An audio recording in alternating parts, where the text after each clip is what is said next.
ഓം അഗത്തീശ്വരായ നമഃ. എല്ലാവർക്കും വണക്കം. ഞാൻ വിനയൻ ഗുരുക്കൾ.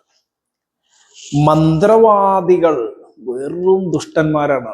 മന്ത്രവാദം എന്ന് പറഞ്ഞാൽ ആളുകളെ നശിപ്പിക്കാൻ വേണ്ടി ചെയ്യുന്ന കർമ്മങ്ങളാണ്. മന്ത്രവാദികള് എന്ത് ഉഡായിപ്പും എന്ത് ദുഷ്ടതരവും ഏതൊരു തരം പറ്റിക്കലും ചെയ്തേക്കാം. ഇങ്ങനെ ആളുകളുടെ മനസ്സിൽ ഉണ്ട് മന്ത്രവാദം എന്നുള്ള വാക്ക്. എന്നാ പൂജ ചെയ്യാൻ പോണോ? അയ്യോ നല്ലത്. അമ്പലത്തിൽ പോണോ പ്രാർത്ഥിക്കാൻ? മഹനീയം മഹനീയം. തന്ത്രമാണ് ചെയ്യുന്ന. തന്ത്രിയാണ്, തന്ത്രമാണ്. മന്ത്രവാദി അല്ലാട്ടോ, തന്ത്രിയ. മാന്ത്രികനല്ല, താന്ത്രികനാ. വ്യത്യാസം നോക്കണേ. അപ്പൊ അസ്ട്രോളജിക്കലി നമുക്കിതിനെ ഒന്ന് ഡീകോഡ് ചെയ്ത് നോക്കാം. എല്ലാം ഒന്ന് തന്നെ, പലതും പല കുപ്പിയിൽ പല വീഞ്ഞായിട്ട് വരുമ്പോൾ വ്യത്യാസം ഉണ്ടാവും, ഫീല് ചെയ്യും. ഇത് ഈ കാര്യത്തിൽ മാത്രമല്ല, ഒരേ ബ്രാൻഡിന്റെ സാധനം നമ്മൾ ഉപയോഗിക്കുകയാണെങ്കിൽ നമുക്ക് ആ സാധനത്തിനോട് തന്നെ ഭയങ്കര ഒരു മമത വരും. അതേ ക്വാളിറ്റി ഒരു സാധനം, ഏകദേശം അതേ ക്വാളിറ്റി ഉള്ള സാധനം, ബ്രാൻഡ് പോരായെങ്കിൽ നമ്മൾക്ക് അത് ചീപ്പായിട്ടും തോന്നും. ഇത് നിങ്ങൾക്ക് മുന്നേ തന്നെ അറിയാവുന്ന കാര്യങ്ങളാണ്. അവിടെയും കാരകത്വം ഇമ്പോർട്ടൻ്റാ. ഒരു പേരിന് പോലും കാരകത്വം ഉണ്ട്.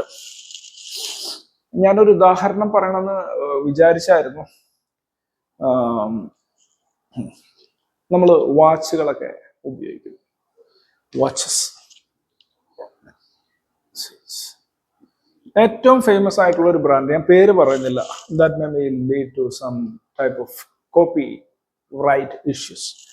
വാച്ചുകളിലൊക്കെ ഏറ്റവും പ്രധാനമായിട്ട് ഒരു വാച്ചിന്റെ ഒരു മോഡല്, ഒരു ഡൈ വാച്ച് ഇറങ്ങി വർഷങ്ങൾക്ക് മുമ്പ്. ആ വാച്ചിന് നല്ല റേറ്റ് ആണ്. ഇപ്പൊ കിട്ടണമെങ്കിൽ ഒരു മിനിമം ഒരു 8 ലക്ഷം രൂപ, ഒരു 13 ലക്ഷം രൂപ കൊടുക്കണം. ഇതേ ടൈപ്പ് വാച്ചിന് 10-20 ടൈപ്പ് വാച്ച് കമ്പനികൾ സെയിം കോപ്പി, ആ ഡൈ വാച്ചിന് സെയിം കോപ്പി ഉണ്ടാക്കിയിട്ടുണ്ട്. ഈ 13 ലക്ഷത്തിന്റെ വാച്ചിന്റെ അതേ മോഡല് വേറൊരു സ്വിസ് മെയ്ഡ് കമ്പനി തന്നെ 70,000 ഇറക്കിയിട്ടുണ്ട്. ഇത് ഇന്ന് ഞാൻ പറയാൻ കാരണം, ഇന്നും എൻ്റെ ഒരു ശിഷ്യൻ അത് കെട്ടിക്കൊണ്ടുവന്നു 70,000. ഇതേ മോഡലില് വേറൊരു സ്വിസ് കമ്പനി ഇറക്കിയിട്ടുണ്ട്. ആ വാച്ചിന് അതിന്റെ വില, സെല്ലിംഗ് പ്രൈസ് 14,000 രൂപയുള്ളൂ, 14,500. ക്വാളിറ്റിയില് ഭയങ്കരമായ മാറ്റമൊന്നും ഇവകളെ എല്ലാം തമ്മിൽ പറയാൻ പറ്റില്ല. മാറ്റം ഉണ്ടെങ്കിലും ഭയങ്കരമായത്, അതായത് ഒരു 13 ലക്ഷത്തിന്റെ വാച്ചിന്റെ ആ ക്വാളിറ്റിയിൽ ഭയങ്കരമായ കുറവൊന്നും പറയാൻ പറ്റില്ല. ഈ 70,000 വാച്ച്, 70,000 ക്വാളിറ്റിയിൽ ഭയങ്കര കുറവും പറയാൻ പറ്റില്ല 14,500 വാച്ച്. കാരണം ഇത് 3 വാച്ചും നേരിട്ട് കാണുകയും അത് കണ്ട് മനസ്സിലാക്കി, സ്പർശിച്ച് മനസ്സിലാക്കി, അതിന്റെ വർഷങ്ങളായിട്ട് അത് ഉപയോഗിക്കുന്ന ആളുകളെ മനസ്സിലാക്കിക്കൊണ്ടാണ് ഇത് കൃത്യമായിട്ട് ഞാൻ പറയുന്നത്.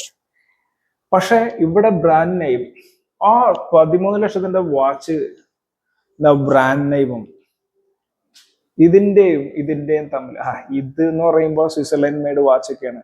ചീപ്പ് വാച്ച്, കൂതറ സാധനം. ഇതിങ്ങനെ കാണുമ്പോൾ ഓക്കെ ഏതാണെന്ന്, ഇത് 3 കണ്ടാലും പെട്ടെന്ന് തിരിച്ചറിയാൻ പറ്റില്ല കേട്ടോ.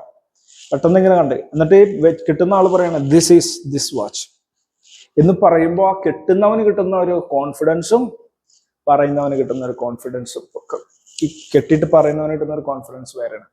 അപ്പോൾ ആ ആളുകളുടെ തോട്ടാണ് അവിടെ വർക്ക് ചെയ്യണം. അത് വർക്ക് ചുമ്മാ ചെയ്യിപ്പിച്ചതല്ല, വർഷങ്ങളായിട്ട് ആ കമ്പനി ഉണ്ടാക്കിയിട്ടുള്ള ബ്രാൻഡ് വാല്യൂ ആണ്. ഇതേമാതിരി മാന്ത്രികം എന്ന് പറയുന്ന സംഭവം ആളുകളുടെ പേടി ഉണ്ടാക്കാനായിട്ട് കുറെ കാര്യങ്ങൾ, പല കഥകളും കെട്ടുകഥകളും കാരണമായി തീർന്നുണ്ട് നമ്മുടെ ഇടയിൽ തന്നെ. കാരണം മാന്ത്രികത്തിലാണ് അഷ്ടകർമ്മങ്ങൾ. അഷ്ടകർമ്മം അഷ്ടകർമ്മം എന്ന് കേൾക്കുമ്പോൾ തന്നെ ചിലവരും ഞെട്ടും അല്ലെ.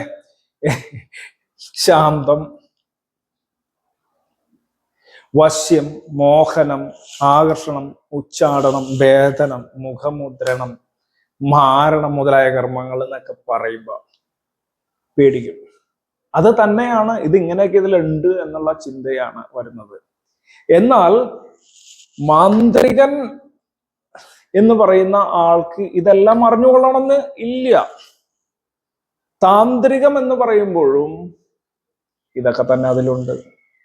താന്ത്രിക വിധാനത്തിലും ഈ പൂജകൾ തന്നെ ഉണ്ട്. പൗഷ്ടികമായിട്ടുള്ള കർമ്മം എന്ന് പറയുമ്പോൾ ശാന്തകർമ്മങ്ങളല്ലേ ഉള്ളൂ.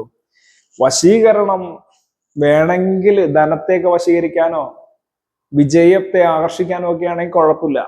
ശാന്തം, വശ്യം, ആകർഷണം ഇതൊക്കെ വേണമെങ്കിൽ പോസിറ്റീവായിട്ട് ചെയ്താൽ കുഴപ്പമില്ല. എന്നാൽ അപ്പുറത്തെ വീട്ടിലെ പെണ്ണിനെ വശീകരിക്കണേ അവിടെ പോയില്ലേ വശ്യം.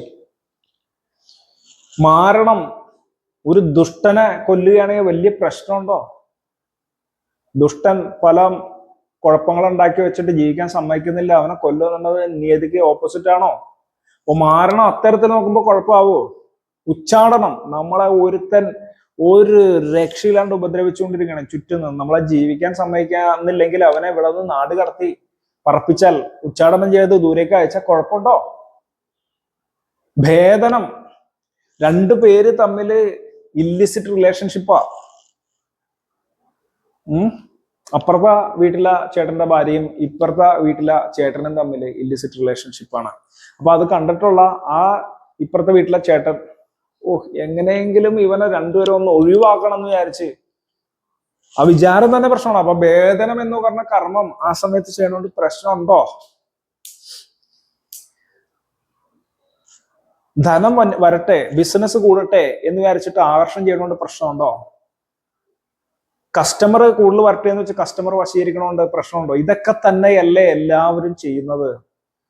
എന്ത് കാര്യത്തിന് വേണ്ടി ഇത് ഉപയോഗിക്കുന്നു എന്നുള്ളത് മാത്രം വ്യത്യാസമുള്ളൂ. അഷ്ടകർമ്മങ്ങൾ അറിയുന്നവനാണ് മാന്ത്രികൻ. സത്യത്തിൽ എല്ലാ മാന്ത്രികന്മാർക്കും അറിയില്ലെങ്കിലും ഈ മാന്ത്രികന് ഇത് എന്തിനു വേണ്ടി ഉപയോഗിക്കുന്നു എന്നുള്ളതല്ലേ പ്രശ്നമുള്ളൂ. നമ്മളുടെ വീട്ടിൽ കത്തിയുണ്ട്, കോടാലിയുണ്ട്, വാക്കത്തിയുണ്ട്. കത്തി നമുക്ക് എന്തെങ്കിലുമൊക്കെ അരിയാനൊക്കെ ഉപയോഗിച്ചാൽ കുഴപ്പമില്ല, അതെടുത്തിട്ട് വേറെ ആരെങ്കിലും കുത്തിയാലല്ലേ കുഴപ്പമുള്ളൂ.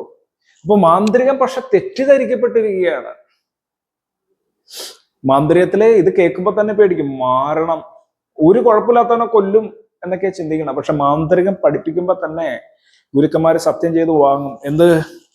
നിനക്കോ നിന്റെ കുടുംബത്തിനോ സമൂഹത്തില്, നിനക്കോ നിന്റെ കുടുംബത്തിനോ സമൂഹത്തിൽ ഏതെങ്കിലും തരത്തിലുള്ള അപമാനമോ കുഴപ്പങ്ങളോ സംഭവിക്കുന്ന സമയത്ത് മാത്രമേ ഇത് ഉപയോഗിക്കാൻ പാടുള്ളൂ. ഇത് ഉപയോഗിക്കുന്ന സമയത്ത് നിന്റെ ഭാഗത്ത് പൂർണ്ണമായിട്ട് ന്യായമുണ്ടായിരിക്കണം. ഗുരുനാഥന്റെ അനുമതിയില്ലാതെ ഇത്തരത്തിലുള്ള കാര്യങ്ങൾ ചെയ്യുകയില്ല. ഇത് സത്യം സത്യം സത്യം എന്ന് പറഞ്ഞ് സത്യം ചൊല്ലി വാങ്ങിച്ചിട്ടാണ് ആദ്യം മുതൽ ഇതൊക്കെ പഠിക്കുന്നത്. അതും വളരെ വർഷം 4 ബ്രഹ്മചര്യമൊക്കെ എടുത്ത് പുരസ്ചരണാദി കർമ്മങ്ങളൊക്കെ ചെയ്തിട്ടൊക്കെയാണ് ഇത് ഉണ്ടാക്കിയാലേ ഇത് ഫലിക്കത്തുള്ളൂ. അല്ലാണ്ട് ആരെങ്കിലും വന്ന് വല്ല ബലിയൊക്കെ കൊടുത്തു കഴിഞ്ഞാൽ ഇപ്പൊ തന്നെ കാര്യം ഫലിക്കുമെന്നൊക്കെ വിചാരിക്കുന്നതൊക്കെ വളരെ മണ്ടത്തരമാണ്. ആളുകൾക്ക് അങ്ങനെ തെറ്റിദ്ധാരണയൊക്കെ ഉണ്ട്. മന്ത്രവാദി എന്ന് കേൾക്കുമ്പോ തന്നെ പ്രശ്നമാണ്. എന്നാൽ തന്ത്രം ചെയ്യുന്നവനും മന്ത്രവാദിയാണ്. മന്ത്രവാദി എന്ന് പറഞ്ഞാൽ മന്ത്രഹ വദഹ, മന്ത്രഹ വദഹ, യഹ് മന്ത്ര വദത് തഹ് മന്ത്രവാദി. ആരാണോ മന്ത്രം വധിക്കുന്നത്, വധിക്കുക എന്ന് പറഞ്ഞാൽ പറയുക അല്ലെങ്കിൽ ജപിക്കുക, മന്ത്രം പറയുന്നവനും ജപിക്കുന്നവനാണ് മന്ത്രവാദി. അപ്പൊ എന്താ പൂജാരിമാര് മന്ത്രം ജപിക്കുന്നില്ല? പൂജാരിമാര് മന്ത്രം ജപിക്കുന്നില്ലയോ? തന്ത്രികള് മന്ത്രം ജപിക്കുന്നില്ലയോ? ഇവിടെ കുളിക്കുമ്പോ പോലും തന്ത്രിമാരെ ആവോഷ്ടമായ സ്ഥാനം ഊർജ്ജാന മഹാരണ ചക്ഷസ യോ ശിവതമോര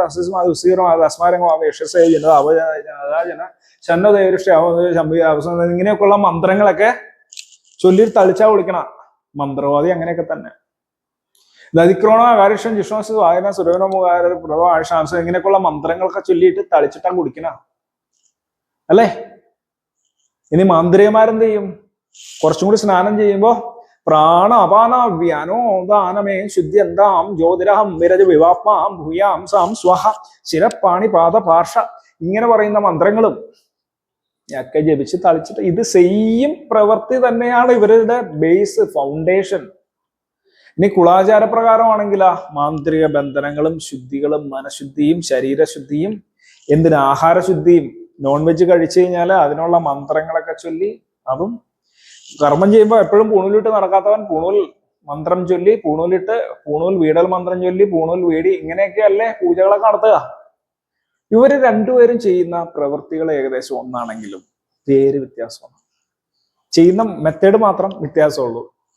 അപ്പൊ ആളുകൾ തെറ്റിദ്ധരിക്കുകയാണ് തന്ത്രികള് ഈ വക കുഴപ്പമൊന്നും ചെയ്യൂലെന്ന്.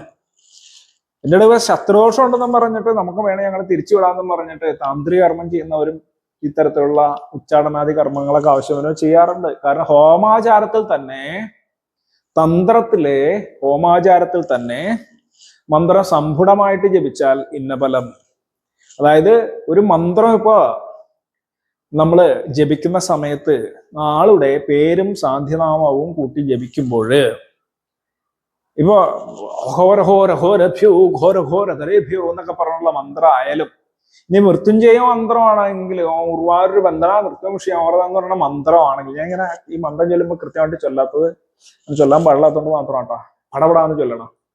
അങ്ങനെയൊക്കെ ഉള്ള മന്ത്രങ്ങള് അതിൻ്റെ ഇടയിൽ സാന്ധ്യനാമം കൂട്ടി ആദ്യം മന്ത്രം പിന്നെ പേര് പിന്നെ മന്ത്രം, അത് ഇങ്ങനെ ഓരോ കർമ്മത്തിനും ഓരോ കൂട്ടി ഇന്ന സാധനം, കടുക് ഹോമിക്കുമ്പോൾ ഇന്ന ബലം, കല്ലുപ്പ് ഹോമിക്കുമ്പോൾ ഇന്ന ബലം, മുന്നത്തെ വീഡിയോയിൽ പറഞ്ഞ മാതിരി എള്ള് ഹോമിക്കുമ്പോൾ ഇന്ന ബലം, തെള്ളി ഹോമിക്കുമ്പോൾ ഇന്ന ബലം, കൂവളത്തിന്റെ ശമത ഹോമിക്കുമ്പോൾ ഇന്ന ബലം, നാൽപ്പാമര ഹോമിക്കുമ്പോൾ ഇന്ന ബലം എന്നും പറഞ്ഞ് പഠിച്ചിട്ട് ഒരു ദോഷങ്ങളെ ഉച്ചാടനം ചെയ്യുന്നുണ്ട്. ശത്രുക്കളെ നശിക്കാൻ വേണ്ടി കർമ്മങ്ങൾ ചെയ്യണം. ശത്രുനാശത്തിന് വേണ്ടിയിട്ട് കടുക് അങ്ങോട്ട് ഹോമിക്കുക എന്ന് പറഞ്ഞിട്ട് മഹാസുദർശന ഹോമം ചെയ്യുമ്പോൾ എന്താ അപ്പൊ അത് മന്ത്രവാദം അല്ലേ? അപ്പൊ ഇത് ഞാൻ ചുരുക്കാണ്ട് പറഞ്ഞു പോയെന്നുള്ളൂ കേട്ടോ. ഇത് ഇങ്ങനെ പറയുമ്പോ മന്ത്രവാദവും തന്ത്രവും പൂജയും ഇതൊക്കെ ഇന്റർ കണക്റ്റഡ് ആണെന്ന് നിങ്ങൾ മനസ്സിലാക്കിക്കോളൂ. ഈ വീഡിയോ കാണുന്നവര്, ഇത് മനസ്സിലാക്കാത്തുള്ളവർ ബാക്കിയുള്ളവർക്ക് അയച്ചു കൊടുക്കുക. ഇതൊക്കെ സെയിം സംഭവമാണ്. പക്ഷെ എന്തിനു വേണ്ടി ചെയ്യുന്നു, വൈ എന്നുള്ളത് മാത്രമേ ഇവിടെ വ്യത്യാസമുള്ളൂ. നമ്മുടെ നിയമസംഹിതയിലൊക്കെ പറഞ്ഞ മാതിരി why he done that crime, is he did it deliberately, മനഃപൂർവമാണോ ചെയ്തത്, സെൽഫിഷ് ആയിട്ടുള്ള കാര്യത്തിന് വേണ്ടിയാണോ ചെയ്തത്, മനഃപൂർവ്വം ഒരു പാവപ്പെട്ടവനെ ഉപദ്രവിക്കാനാണോ ചെയ്തത് എന്നുള്ളത് മാത്രമേ ഉള്ളൂ. എങ്കിലും എന്തുകൊണ്ട് മന്ത്രവാദികൾ സംശയത്തിന്റെ നിഴലിലാവുന്നു? ഇത്രയും തിട്ടമായിട്ട് ഗുരുമുറയിൽ ആരെയും ഉപദ്രവിക്കരുതെന്ന് പറഞ്ഞ് പഠിച്ച ഈ വിദ്യ പഠിച്ചിട്ടുള്ളവര് എന്തുകൊണ്ട് നിഴലിലാവുന്നു? അവിടെയാണ് പൊളി ജ്യോത്സ്യന്മാരും പൊളി മന്ത്രവാദികളും ഉണ്ടെന്ന് പറയുന്നത്. കള്ള ജ്യോത്സ്യന്മാരും കള്ള മന്ത്രവാദികളും ഉണ്ടെന്ന് ആളുകൾ വിശ്വസിക്കുന്നു, ഞാൻ പറയണല്ല. കള്ള മന്ത്രവാദികള് ചെന്ന് കൂടോത്രമൊക്കെ ചെയ്ത ആൾക്കാരെ നശിപ്പിക്കുക അത്രേ. ഇങ്ങനെ ഒരു ഫിയർ ഉണ്ടായിരിക്കാണ്. പല സിനിമകളും അതിന് കാരണമായിട്ടുണ്ട്. കഥകള് നിങ്ങളുടെ മനസ്സിൽ ബ്രെയിനിൽ സേവ്ഡ് ആയിട്ടുണ്ട്. ഈ സേവ്ഡ് ആയിട്ടുള്ള ഐഡിയ നിങ്ങളെ മാനിപ്പുലേറ്റ് ചെയ്യും. സേവ്ഡ് ആയിട്ടുള്ള ഐഡിയ നിങ്ങളെ ഇൻഡയറക്ട്ലി കൺട്രോൾ ചെയ്യും. നിങ്ങൾ കാണുന്നതെല്ലാം പലതും നിങ്ങളുടെ സബ് കോൺഷ്യസ് മൈൻഡിൽ കിടന്നിട്ട് ഇതൊക്കെ ഇങ്ങനെ തന്നെയാണ് എന്ന് നിങ്ങൾ നിശ്ചയിച്ചു വെച്ചിട്ടുണ്ട്. പലതും നിങ്ങൾ നിങ്ങളുടെ ജീവിതത്തിൽ കണ്ടിട്ടുള്ള പല സംഭവങ്ങൾ നിങ്ങൾ എന്താ വിചാരിക്കുക, ഇത് ഇങ്ങനെയൊക്കെ തന്നെയാണ്, ഇതിലൊക്കെ കാണുന്ന മാതിരിയാണെന്നുള്ള തോന്നലുകൾ പല മീഡിയാസും ഓൾറെഡി കണ്ടിട്ടുള്ള പല സിനിമകളും സീരിയലുകളും ഉണ്ടാക്കി വെച്ചിട്ടുണ്ടെന്നേ. അതൊക്കെ കൊണ്ടിട്ടാണ് ഇങ്ങനെയൊക്കെ വരുന്നത്. അപ്പൊ ഞാൻ ഇത്രയും പറഞ്ഞ അങ്ങോട്ട് തള്ളി അങ്ങോട്ട് മറിച്ചു. നമുക്ക് നോക്കാം ഇത് എന്തുകൊണ്ടാണെന്നുള്ളത്. നമുക്ക് അസ്ട്രോളജിക്കലി നോക്കാം. ഇത് വരാഹമിഹിരാചാര്യനും പരാശരനും ഒക്കെ പറഞ്ഞിട്ടുള്ളതാണ്. Very carefully use the word മന്ത്രവാദി, മാന്ത്രികം. മാന്ത്രികം എന്നുള്ള വാക്ക് വളരെ കെയർഫുൾ ആയിട്ട് ഉപയോഗിക്കണം എന്ന് ഇപ്പൊ നിങ്ങൾക്ക് അവർ പറഞ്ഞു. അവരുടെ പാരമ്പര്യം ഞങ്ങളടക്കം പറയുന്നതാ ഉപയോഗിക്കുമ്പോൾ. എന്തുകൊണ്ടാണെന്ന് പറഞ്ഞാൽ മാന്ത്രികം എന്ന ഇത് വരുന്നത് 8ാം ഭാവത്തിലാണ്.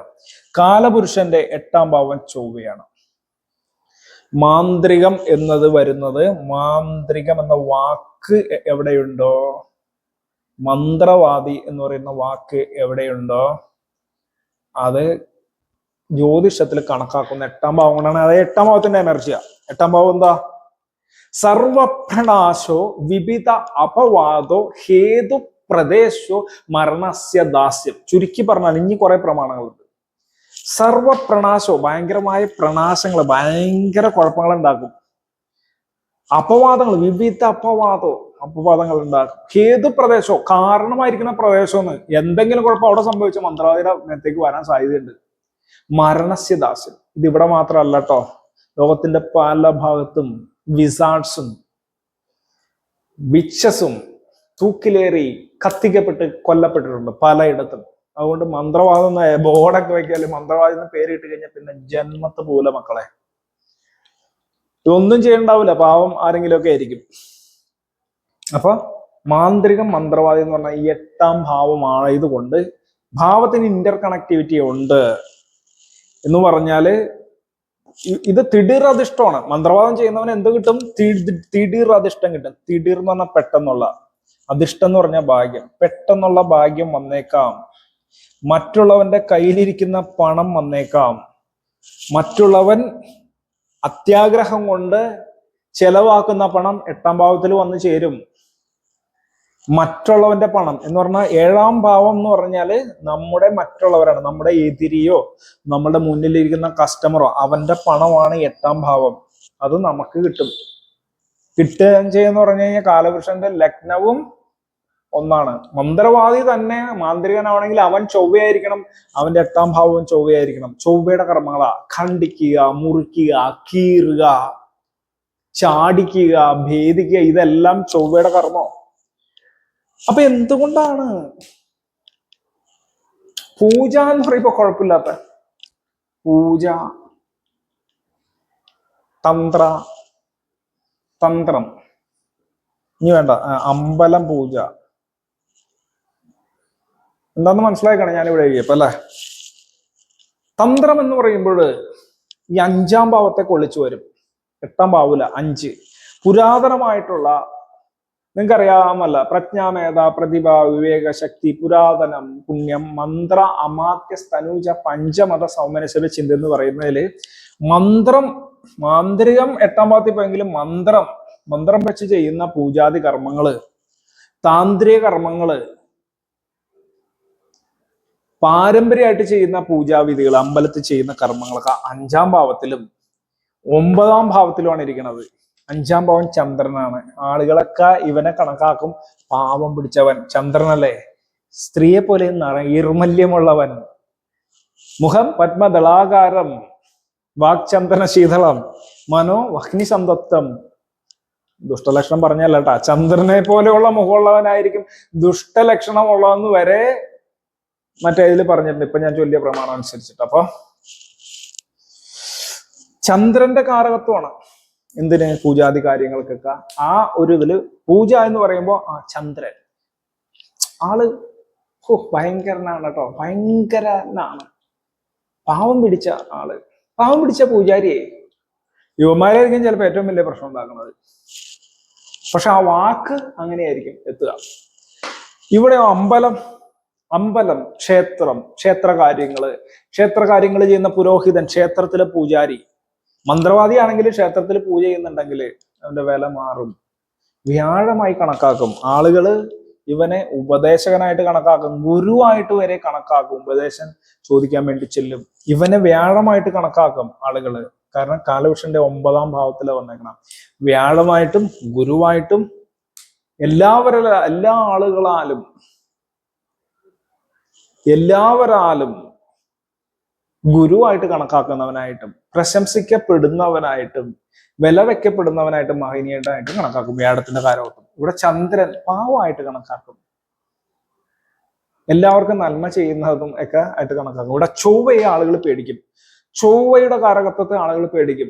വീരൻ, കോപിഷ്ടൻ, രക്തം, കണ്ണ് എങ്ങനെ ഇരിക്കുക, ചൊവ്വയുടെ കണ്ണ്, ചുവന്നിരിക്കുന്ന കണ്ണുകളും ചപലമായിട്ടുള്ള ദൃഷ്ടി, ഇങ്ങനെയൊക്കെയുള്ള നിങ്ങൾ പഠിച്ചിട്ടുണ്ടല്ലോ ചൊവ്വയുടെ കാരകത്വങ്ങളൊക്കെ വളരെ